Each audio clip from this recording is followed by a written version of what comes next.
세상에서 가장 아름다운 이름 조엘 소넴버그의 이야기입니다. 1979년도 20개월밖에 되지 않는 아기가 아빠 엄마와 함께 차를 타고 가다가 40톤이 되는 큰 트럭에 차가 받쳤습니다. 차가 받쳐서 큰 불이 났습니다. 엄마 아빠는 그 차에서 내려서 다행인데 차 안에 갇혀있는 이 아기는 그만 모든 몸이 화상을 입게 되었습니다. 그때 그 부모가 아기를 위해서 물을 부었을 때는 꼭 장작이 타서 모든 새카만 그 장작이 되듯이 이 아이가 그렇게 새카맣게 탔습니다. 코도 그리고 귀도 손도 발도 모든 그 튀어나온 부분은 다 사라지고 말았지요. 400번이 넘는 그런 대수술을 받고 이제는 볼 수도 있고 숨쉬도 있고 말할 수도 있는데, 그러나 대부분 얼굴은 흉측하기 그지없었습니다. 그 수술이 얼마나 힘이 들었으면 조엘이 그 엄마에게 말하기를, 엄마, 예수님이 십자가에 달린 고통보다 내가 더 아픈 것 같아, 이렇게 말할 정도로 그런 고통이 있었습니다. 그러면 여러분, 얼마든지 이 세상에서 삶을 포기할 수 있는데 조엘 소넴버그는 그런 모든 흉측한 얼굴을 가지고 있으면서도 중고등학교 때 농구선수요 또 축구선수로 뛰기도 하고 고등학교 때는 전교 학생회장이 되기도 했습니다. 조엘은 18년 만에 이제 그 뺑소니 트럭 기사였던 그분을 만났는데, 그분에게 내가 예수님의 사랑으로 용서합니다, 용서를 하고, 이 조엘 소넴버그는 미국과 세계적으로 다니면서 특별히 학생들에게, 그리고 또 이 땅에서 많이 힘들고 어렵게 살아가는 환자분들에게 이렇게 하나님의 메시지를 전하고 있는 것을 보게 됩니다. 저는 소넬버그의 영상을 보면서 정민이라는 분이 쓴 일침이라는 그 책의 내용을 생각하게 되었습니다. 그 정민이라는 분이 일침이라는 책을 저술했는데, 사람들이 이 세상에서 감사하며 살아야 되는데 내가 있는 것은 감사하지 못하고 내가 없는 것을 가지고 너무 불평한다, 그래서 불평주의자로 살아간다, 그러면서 일침을 낳고 있습니다. 이 정민이란 분이 그 책 속에서 이렇게 말합니다. 하나님은 그 네 발 달린 동물을 만드실 때 그들에게는 날개를 주지 않았다. 새는 날개가 있는 대신에 하나님은 그 새에게 작은 발 2개를 주었고 발가락 3개밖에 주지 않았다. 손은 아랫니는 있어도 윗니는 없다. 토끼는 뒷발이 아주 강하지만 앞발은 시원치 않게 하셨다. 발이 4개고 날개가 있고 뿔에다 윗니가 갖춘 동물은 없다. 이렇게 이제 글을 적고 있습니다. 여기서 말하는 의미는 무엇일까요? 그렇습니다. 이 세상에는 누구나 다 모든 것을 가진 자는 없다는 것입니다. 가진 자가 있으면 또 가지지 못한 것들이 있다는 거지요. 인생을 살아가면서 가진 것을 가지고 감사하는 사람이 하나님을 잘 믿는 사람이지, 내게 없는 것 가지고 자꾸 불평하는 것은 하나님을 믿는 사람이 아니라고 말할 수 있는 것입니다. 결국 불평과 감사는 인생을 사는 태도요 습관입니다. 한번 우리 중에 보십시오. 늘 불평하는 사람은 불평하게 되어 있습니다. 그러나 늘 감사하는 사람은 저런 가운데서도 어떻게 감사할 수 있을까 할 정도로 감사로 살아가는 사람이 있는 것입니다. 범죄 심리학자 소프 박사는 하나님을 피할 수 없다라는 책을 지었는데, 그 책 속에 보시면 우리가 감옥이 있고 그리고 또 저기 중세시대 때 있는 수도원이 있다는 거예요. 감옥과 수도원의 차이는 없다는 것이에요. 감옥과 수도원의 차이는 같다는 것입니다. 감옥 속에 있는 사람들이 자유가 박탈당하고 그리고 그 속에서는 또 규칙적인 생활을 해야 되고 그러는 것이 감옥과 수도원은 같다는 거지요. 그러나 감옥과 수도원에 사는 사람들의 마음이 달라서 감옥에서 사는 사람들은 더 원수를 생각하고 두고 보자, 마음의 원망을 품고, 그래 내가 나가면 내가 너희들을 절대로 용서하지 않으리라, 이런 마음을 갖고 있기 때문에 감옥에서는 늘 힘들게 산다는 거지요. 그러나 중세시대 때 수도원에 살고 있는 사람들은 똑같은 어두움도 있고 감옥과 같은 고난이 있고 규칙적인 그런 힘든 생활이 주어지지만, 그들은 하나님을 생각하면서 그 수도원 생활 속에서 원망과 불평이 아니고 감사한다, 하나님 감사합니다, 그래서 수도원에 있는 자들은 다 하나님께 복을 받게 된다는 것입니다. 사랑하는 성도 여러분, 오늘 우리는 추수감사주의를 지키고 있습니다.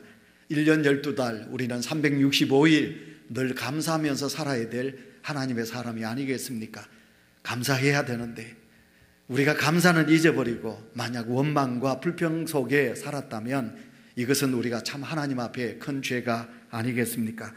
우리는 감사하며 살면 복을 받습니다. 반대로 우리가 감옥 같은 삶을 산다 할지라도 하나님 앞에 원망하고 불평하면 복이 아닙니다. 우리는 하나님께 복을 받지 못합니다. 우리가 하나님께 감사하며 살면 수도원에 사는 수도사들과 같이 우리는 말할 수 없는 은혜와 감사 속에 살게 된다는 거지요. 예수 그리스도를 믿은 우리는 구원을 받았습니다. 물론 그 구원의 은총은 우리에게 날마다 내려야 되는데 죄로 말미암아 구원받은 내가, 영원히 죽을 수밖에 없는 죄인인 내가 구원을 받았는데, 구원의 영생에 복을 받았는데 감사하고 감사하며 살아도 시원찮을 오늘 내가 그 하나님의 그 영생의 은혜를 받고서도 감사를 모르고 살지는 아니한가요? 늘 불평거리에 사로잡혀 불평하며 감옥과 같은 삶을 사는 인생이 오늘 내가 아닌가 생각해 볼 수 있습니다. 저는 지난 금요일 날 저녁에 기도회 때 예배소 교회, 요한계시록 2장에 있는 예배소 교회, 예수님께서는 그 예배소 교회 성도들에게 첫사랑을 회복하라, 그래서 인간시대 이야기를 제가 했지요. 64년 전에 헤어졌던 첫사랑, 그래서 그 첫사랑의 할아버지 할머니가 64년 만에 만났어요. 만나가지고 서울에 살던 할머니, 남편 없어요. 여주의 고향에 살고 있는 할아버지, 아내가 죽었어요. 그래서 그 할아버지가 첫사랑을 찾아서 드디어 그 서울에 살고 있는 그 첫사랑의 할머니에게 전화를 하지요. 이 여주 땅에 와서 나와 함께 살지 않겠느냐고. 아이고, 그랬더니 그 첫사랑의 할머니가 여주 땅에 내려와서 두 사람이 2년 동안 너무너무 행복하게 살아요.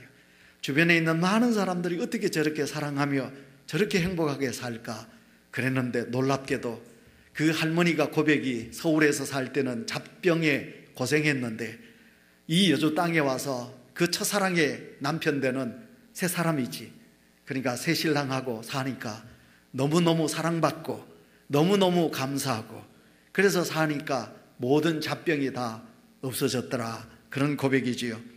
구원받은 주의 백성 아닙니까? 영생을 얻은 하나님의 백성 아닙니까? 저와 여러분은 그런 백성입니다. 하나님의 자녀입니다. 영생의 구원을 받은 성도 여러분, 우리가 이 영생의 구원을 받았으니 구원받은 것을 감사하며 살면 내게 한없는 기쁨이, 한없는 행복이 주어져요. 그래서 삶에도 어떤 역사가 일어나느냐 하면, 구원받은 백성이 삶 속에서 감사하고 살면 여러분, 구원의 감격 속에 삶의 구원이 일어난다는 거예요. 그런데 우리가 영생의 구원을 받고 살아가면서도 원망하고 불평하고 짜증내고 화내고 그렇게 살아가면 우리는 삶 속에 삶의 구원이 이루어지지 않는다는 거지요.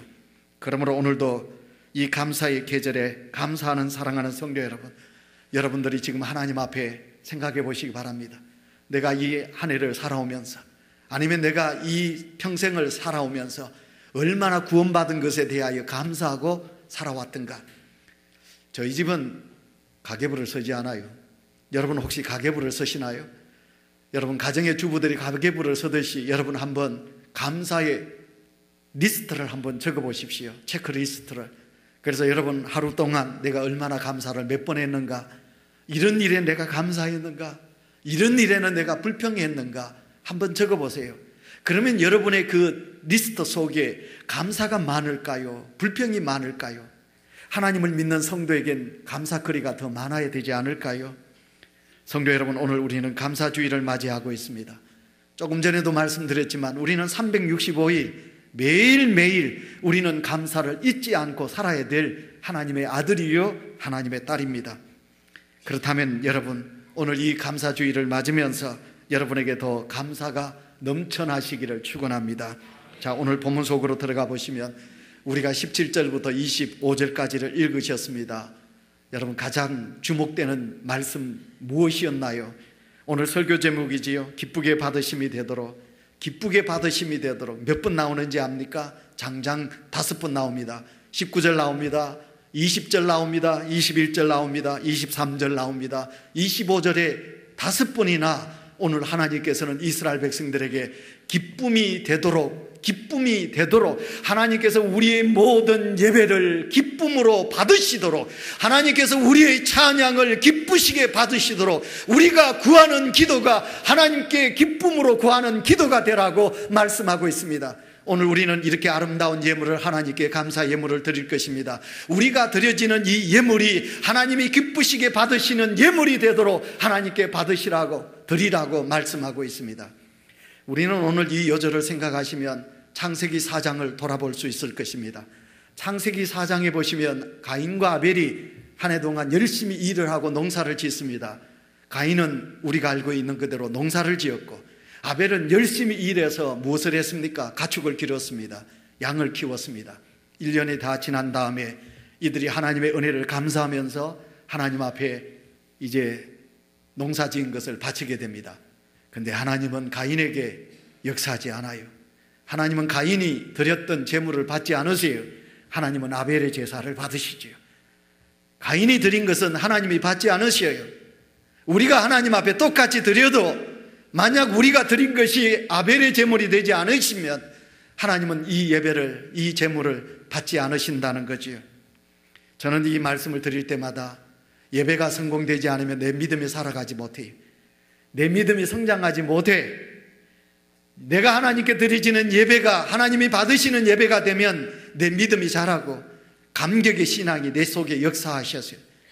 여러분, 가인이 하나님이 제사를 받지 않자 그의 마음속에는 무엇입니까? 여러분, 악이 존재하게 돼요. 마귀가 역사하게 돼요. 그래서 하나님이 기쁘시 받지 않으니까 가인은 동생을 쳐 죽이게 됩니다. 그러므로 우리가 하나님이 기쁘시게 받는 성도의 삶은 아름다운 것이고, 오늘도 하나님 앞에 우리가 예배를 드리는데 이 예배가 하나님이 기쁘게 받으시는 예배가 되셔야 될 줄 믿습니다. 많은 사람들이 하나님께 예배를 드릴 때 하나님을 잊어요. 하나님은 잊고 누구를 생각하는가요? 나를 생각하는 거예요. 그래서 우리는 예배를 드린다, 하나님께 예배를 드린다라는 것보다는 내가 이 예배를 통해서 은혜를 받았다, 하나님이 주체가 아니에요. 내가 주체, 내가 주체가 되는 거예요. 그래서 예배 시간은 좀 빨리 오세요. 제가 예배를 인도하면요, 늦게 오는 분은 꼭 늦게 와요. 하나님이 좋아하지 않으셔요. 사랑하는 사람을 만날 때는 일찍 가잖아. 사랑하는 사람을 만나기 전에는 내가 화장도 하고 예쁘게 단장해서 일찍 가서 기다리지. 내가 그 사람을 만나기 싫으면 늦게 가는 거죠. 제가 예배를 인도하다 보면 늘 늦는 분은 늘 늦어요. 하나님이 그분은 좋아하지 않아요. 그런 예배는 하나님이 기쁘시게 받지 않습니다. 감사절에 제가 이렇게 설교한다고 여러분 절대로 섭섭하거나 마음에 상하지 마세요. 왜? 여러분 이 예배를 통해서 여러분 복을 받으셔야지. 오늘 저는 이 설교를 통해서 여러분에게 복 받는 길을 제시하고 있지 않습니까? 사랑하는 성도 여러분, 예배 시간에 늦는 분은 늘 늦습니다. 늦지 마세요. 하나님이 기뻐하지 않습니다. 예배 시간에 절대로 머리를 숙이지도 마세요. 예배 시간에 절대로 휴대폰도 만지지 마세요. 예배 시간에 절대로 내 생각을 저 다른 곳에 두지도 마세요. 하나님이 우리 중심을 보고 계셔요. 하나님께서 예배드리는 여러분의 마음을 다 사로잡고 계세요. 네가 지금 예배를 온전하게 드리느냐, 드리지 않느냐, 네가 입술의 찬송을 부르고 있느냐, 마음의 찬송을 부르고 있느냐, 네가 구원받은 것에 대한 감격이 있느냐 없느냐, 하나님은 다 보고 계시기 때문에 여러분 우리의 중심을 보시는 하나님 앞에 우리가 형식적으로 외식적으로 그렇게 예배드리지 마세요. 그리하면 하나님은 우리의 예배를 받지 않으시는 거예요. 그래서 오늘 성경에 보시면 하나님이 기쁘시게 받도록, 전에 성경에서는 하나님께서 연락되도록 너희들이 하나님께 드릴지니라 바칠지니라 그렇게 하나님께서 말씀하고 있는 것입니다. 그러면 오늘 이 감사절기에 우리가 아름다운 예물과 많은 것을 준비해서 하나님 앞에 드려지고, 오후 찬양 예배는 우리의 찬송을, 우리의 몸을 하나님 앞에 드리는데, 온유교회를 보시고 하나님께서 그래 내가 기쁘게 받을게 하시면 얼마나 좋을까요? 그러나 하나님이 고개를 돌리시고 우리의 예배를, 우리의 찬양을, 우리의 물질을 받지 않으신다면 얼마나 우리가 슬픈 인생이 되실까요? 제가 오늘 한복을 입고 왔습니다. 아침에 일찍 제가 한복을 입고 나오니까 사람들이 이상하게 보겠지요? 황제 같은 옷을 황금 두루마기를 입고 나오니까 사람들이 이상하게 보겠지요? 제가 그 사람들을 보고 이상하게 생각하고 아이고 그랬습니다. 왜? 그 사람들은 전부 다 배낭을 메고 모자를 쓰고 등산복을 입고 여러분 등산 가기 위해서 차를 준비하고 기다리고 있었어요. 자, 여러분 우리는 등산, 이 좋은 계절에 등산 아니에요. 저 아름다운 단풍이 있고 억새풀이 있는 곳에 가지 않고 이 자리에 나왔어요. 만약 우리가 그곳에 가지 않고 그래서 시간을 쪼개어서 하나님 앞에 나왔는데 하나님이 내 기도를 듣지 않으시고 하나님이 내 예배를 받지 않으신다고 생각해 보세요. 얼마나 우리는 슬픈 인생인가요? 한번 생각해 보세요. 우리 성도님이 허리가 아파서 앉지 못하고 서 있어요. 여러분 이렇게 아픈 몸을 입고 하나님 앞에 나올 정도로 우리는 이렇게 간절한 마음으로 주님께 나왔는데 만약 우리의 예배가 하나님께 상달되지 않는다고 생각해 보세요. 우리는 참으로 슬픈 인생입니다. 그래서 우리는 예배로 통해서 하나님 앞에 연락되는 기쁘시게 받으시는 온유교회 성도들이 되셔야 될 줄 믿습니다. 아멘 합시다. 아멘. 여러분 이 아멘 크게 하셔야 됩니다. 제가 절대로 여러분에게 책망하기 위한 설교는 아닙니다. 참 우리가 오늘 이 예배를 통해서 하나님께 은혜와 복을 받으셔야지. 자, 그러면 하나님이 기쁘시게 받으시는 예배는 뭘까요? 오늘 성경에 쭉 있습니다. 여러분 계속 읽었습니다. 흠이 없는 것, 흠이 없는 재물이라 터지거나 찢어지거나 그리고 막 흠이 없는 것은 하나님이 받지 않으신다고 성경은 우리에게 말씀하고 있습니다. 전에 교회에 있을 때 장로님, 최장로님, 그분은 아들이 넷인데 아들 하나는 경북대 농대를 나와서 우리나라에서 제일 많이 먹이는 돼지, 얼마나 돈을 벌었으면 서울 수성구 그 땅 금사라기에 15층의 빌딩을 짓고 있습니다. 둘째 아들은 대구에서 제일 치아를 잘하는 치과 의사입니다. 원장입니다. 자기 밑에 의사가 5사람이나 있습니다. 치과 의사만 5사람. 그 다음에 셋째 아들은 서울 삼성병원 안과 전문입니다. 과장입니다. 넷째는 영남신학대학 역사 교수 목사입니다. 아들 넷이 다 그렇게 복을 받았습니다. 그 장로님이 서울대 농대를 나오신 분이지요. 지금부터 약 90년 전 그분이 육통 와서 안강에 와서 낙농단지를 했습니다. 조소를 먹였습니다. 이분의 철칙은 첫 것은 하나님의 것이다.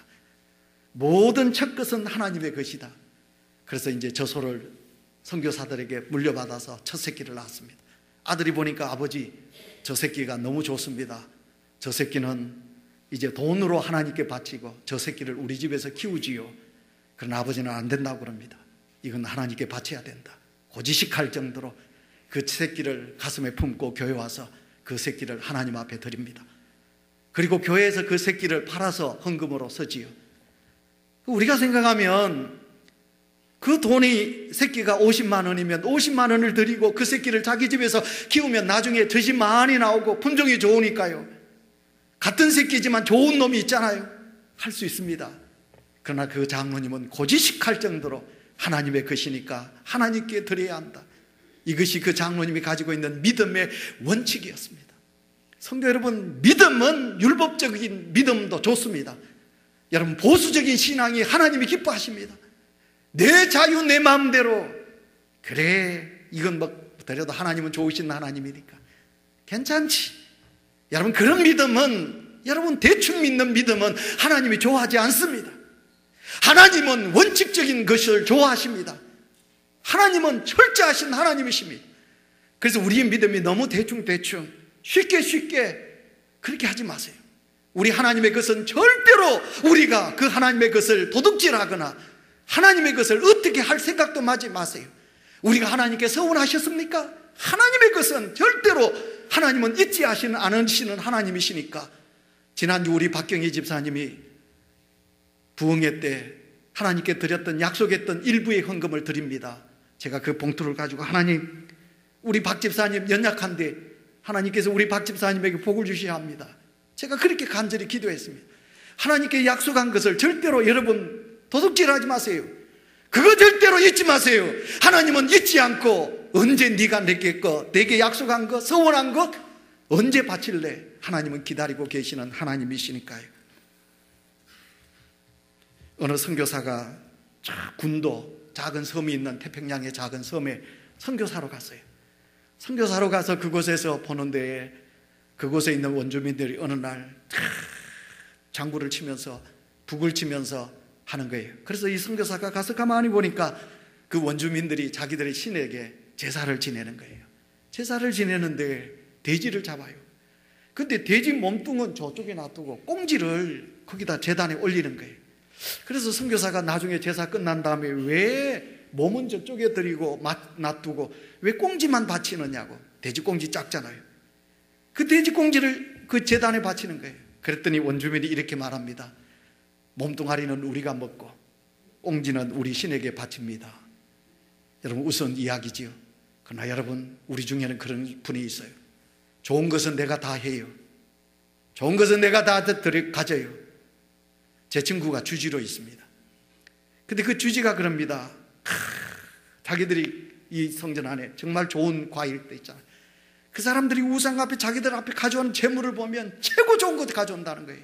죽도 시장 가서 제일 비싼 거, 제일 좋은 거. 우리가 그런 믿음으로 사시나요? 혹시 좋은 것은 내가 다 먹고 가지고 혹시 하나님 앞에 꽁지를 바치지 않나요? 그런 믿음으로 살면서 내가 하나님께 복을 달라? 여러분 그렇게 그 믿음은 죽은 믿음이에요. 그 믿음은 하나님이 기뻐하지 않아요. 그렇게 예수 믿으면 우리는 절대로 하나님께 복받는 성도가 되지 못해요. 하나님을 최고로, 하나님은 나를 귀하게 여기셔서 독생자 예수 아들까지도 우리를 위하여 죽게 하셨는데 그 예수 그리스도의 구원의 은혜를 받은 내가 짜투리 시간 바쳐? 그래서 제가 오늘 일부 예배 때도 그랬습니다. 서울명성교회, 순복음교회.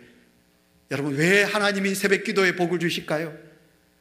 왜 새벽기도를 드리는 교회가 부흥하고 왜 새벽기도를 하나님 앞에 철저하는 성도들에게 복을 주실까요? 하루의 첫 시간을 하나님께 드리면 내 맑은 정신, 세상에 때묻지 않은 하루 종일 욕하고 남 비방하고 그런 말로 주여가 아니고 아무 말도 하지 아니하고 새벽에 나와서 주 여호와를 앙망하고 주의 이름을 부리는 성도, 그 교회 하나님께서 복을 안 주시는가요? 그래서 우리가 이렇게 복을 받은 거예요. 자, 그래서 우리는 하나님께, 하나님이 기뻐 받으시는 것은 어떤 것? 하나님이 기뻐 받으시는 것은 흠이 없는 것을 하나님께서 기쁘게 받으신다는 거예요. 그 다음 두 번째, 하나님은 어떤 것을 기쁘게 받으시느냐? 감사하며 드려지는 것을 기쁘게 받으세요. 전에 한번 제가 예화를 드렸습니다. 어떤 가난한 학생이 이제 도시에 가서 공부를 하기 위해 가서 방을 얻기 전에 이제 하루를 잠을 자야 되니까 초라한 여인숙에 가서 잠을 자는 거예요. 여인숙 앞에, 방문 앞에 신발을 벗어놔야 되잖아요. 신발이 하나밖에 없기 때문에 이 학생이 신발을 벗으면서 하나님 이 신발 지켜주세요. 그리고 잠을 자고 아침에 일어나서 문을 열어보니까 신발이 누가 뚱쳐가지고 없어. 그래서 이 학생이 화가 나가지고 하나님을 향하여 하나님, 내가 분명히 이 신발을 잡고 기도했는데 왜 하나님 내 신발을 지켜주지 않았습니까? 그래서 소리치고 그러니까 주인이 나왔어요. 나와가지고 아이고 신발이 없어서 미안하구나. 그러면서 그 주인이 신던 신발 흥글을 하나 주었어요. 주면서 오늘이 주일인데 나하고 학생 교회 가자고. 가기 싫어하는 학생을 끌고 교회로 왔어요. 교회로 와서 이 학생이 엎드려가 가만히 있는데 옆에서 누가 훌쩍거리고 웁니다. 가만히 기도 소리를 들어보니까 하나님 감사합니다. 하나님 감사합니다. 울고 눈물을 뚝뚝 흘리면서 쿡 짜면서 운다는 거예요. 그래서 이 학생이 눈을 떠서 이렇게 그 사람이 도대체 누군가 하고 살펴보니까 여러분 놀랍게도 그 사람은 다리가 두 개, 두 다리가 없는 사람이에요. 두 다리가 없는데도 손을 잡고 하나님 감사합니다. 감사합니다. 눈물을 흘리면서 감격의 기도를 하는 거예요. 이 학생이 생각했습니다. 나는 신발, 다리도 이렇게 성하고 그런데 신발 그거 없다고 내가 하나님을 원망했구나. 그래, 나는 이제부터 평생 내가 감사로 살리라. 나는 절대로 원망하지 아니하면서 살리라. 하나님께서 그 학생에게 복을 주셨어요. 그가 나중에 독일의 재무부 장관이 되었습니다. 그의 이름이 마르티 비덴이라는 놀라운 그런 장관이 되었다고 합니다. 성도 여러분, 그렇습니다. 오늘 우리가 감사 주일이니까 여러분 감사하는 것은 아닙니다. 우리의 믿음 자체가 감사여야 됩니다. 감사는 기적을 만들고 감사하면 새 사람이 되게 합니다. 천국의 언어가 있다면 감사합니다. 아니겠습니까? 어떤 교회가 부흥하고 은혜스러운 교회가 될까요? 성도들이 만날 때마다 하나님 앞에 엎드릴 때마다 감사합니다. 만날 때마다 사랑합니다. 반갑습니다. 그리고 설교를 들을 때마다 아멘 하는 교회는 분명히 은혜스럽고 부흥될 것입니다. 그런데 믿음과 감사는 서로 비례합니다. 믿음이 있는 사람은 감사하고요, 여러분, 감사하는 사람은 믿음이 있는 사람이고요, 반대로 여러분, 믿음이 없는 사람은 감사가 없고요, 또 여러분, 감사하지 않는 사람은 믿음이 없고 믿음이 없는 사람은 감사하지 않는다, 그렇게 말씀드릴 수 있겠습니다. 오늘도 우리가 믿음으로 사셔야죠. 지금 우리가 살고 있는 이 세상은 네 가지가 많은 세상 속에 살고 있습니다. 첫째는 마귀가 득세하는 세상에 살고 있습니다. 악한 마귀가 우는 사자와 같이 언제 여러분 세상의 마지막이 되면, 지금 우리는 마지막 시대입니다. 이 마지막 시대에 악한 마귀가 얼마나 여러분 교회를, 가정을, 내 심령을 무너뜨리려고 합니까? 악한 마귀가 득세하는 세상에 살고 있다. 두 번째, 뭐가? 병마가 많은 세상에, 서울 아산병원, 울산대학병원, 서울 삼성병원, 서울대병원, 좋은 대학 병원이 얼마나 많습니까? 근데 여러분, 고치지 못하는 병이 얼마나 많이 있나요? 좋은 약이 얼마나 많나요? 좋은 음식이 얼마나 많이 있나요? 그런데도 우리는 지금 너무 많은 질병 속에서 살아가고 있습니다. 두 번째, 많은 병 중에 살아가고 있다. 세 번째, 많은 실패 중에 살아가고 있다는 거예요. 치킨집 오늘 생겼다가 내일 보면 없어져요. 실패해요. 사업을 하는 젊은이들이 너도 나도 없이 실패해요. 가정이 딴따다단 결혼하는데 얼마 못 가서 이혼하는 가정, 실패하는 가정이 너무너무 많이 있는 거예요. 이 시대가 실패가 많은 시대다. 마지막 네 번째, 죄악이 많은 시대입니다. 어제 제가 이렇게 가는데, 차를 몰고 가는데 여학생 하나가 저 벤치에 딱 앉아가지고 아저씨들, 할아버지 지나다니는데, 여학생 고등학교 1학년인지 2학년인지 여학생이 담배를 물고, 여러분, 도로 그 길거리에 사람들이 다니는 곳에, 그곳에서 담배를 피우고 있어요. 차가 세워가지고 제가 이놈 뭐라 그래야 되는데 제가 못 그랬어요. 여러분, 죄악이 많은 시대, 너무나 많은 죄가 있는 시대, 자, 이렇게 죄가 많은 만연한 시대 속에 우리가 살아갑니다. 그럼 나는 죄인이 아닌가요? 나는 죄인이에요.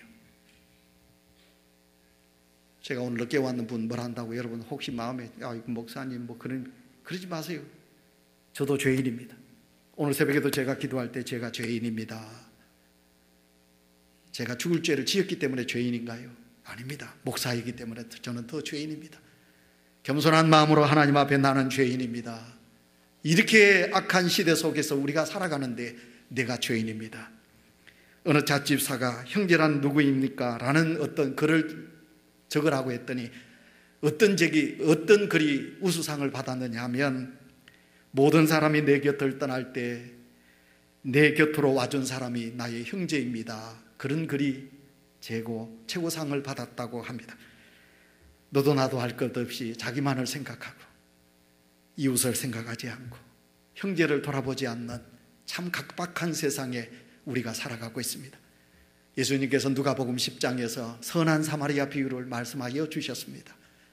레위인도 지나가고 제사장도 지나갔지만 세상 사람들이 나쁘다고 하는 사마리아 사람이 그 강도 만난 자의 이웃이 되어 주셨습니다.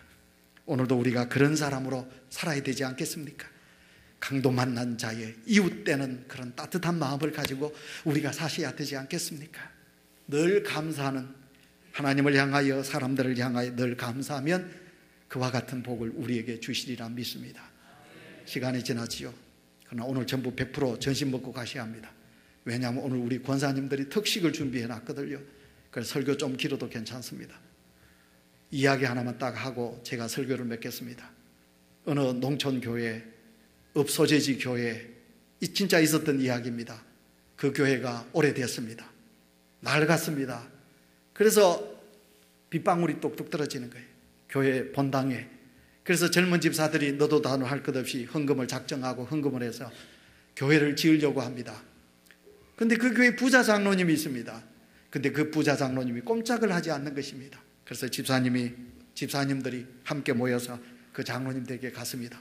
장로님, 우리 교회에 낡아서 비가 새는데 교회를 새로 지어야 되지 않겠습니까? 그랬더니 그 장로님이 참 젊은이들 철이 없구먼. 교회 지으려면 돈이 많이 드는데 무슨 돈이 있는가 하고. 그랬더니 집사들이 예, 저도 얼마 하겠습니다. 근데 장로님이 하셔야 되지요. 장로님이 도와주셔야 됩니다. 장로님이 헌금하셔야 됩니다. 그랬더니 그 장로님이 뭐라고 말했느냐 하면 저 빌딩은 내 큰아들 거고, 내가 살고 있는 집은 내 아내 거고, 저 산은 내 딸 거고, 저 노는 내 둘째 아들 거고, 내 것은 아무것도 없어. 그래서 나는 헌금할 수 없다네. 그랬다는 거지요. 그래서 집사들이 화가 나서 일어났습니다. 그때 집사 중 하나가 그 장로님을 향하여 이렇게 말했습니다. 장로님, 권사님 것도 있고 아들 것도 있고 딸 것도 있는데, 몫이 있는데 어찌하여 하나님의 몫은 없나요? 그렇게 말했다고 합니다. 오늘도 우리가 하나님 앞에 감사주의를 지키면서 내 것은 있는데 하나님의 몫이 어디 있는가? 감사함으로 하나님께 기쁘시게 연락될 수 있는 예물이 내게 있는가? 오늘도 내가 하나님 앞에 그 감사의 예물, 하나님이 받으실 만한 그런 아름다운 예물을 드리고 있지 않는가? 드려야 되는데 내 손이 오그라들고 20년 전, 30년 전 드렸던 그 예물 그대로, 그 마음 그대로 오늘도 인색하게 우리가 하나님 앞에 서 있지는 아니한지를 다시 한번 돌아보는 은혜가 우리 속에 있으시기를 축원합니다. 하나님 아버지, 감사주일입니다. 저희들이 주께 받은 은혜가 하늘만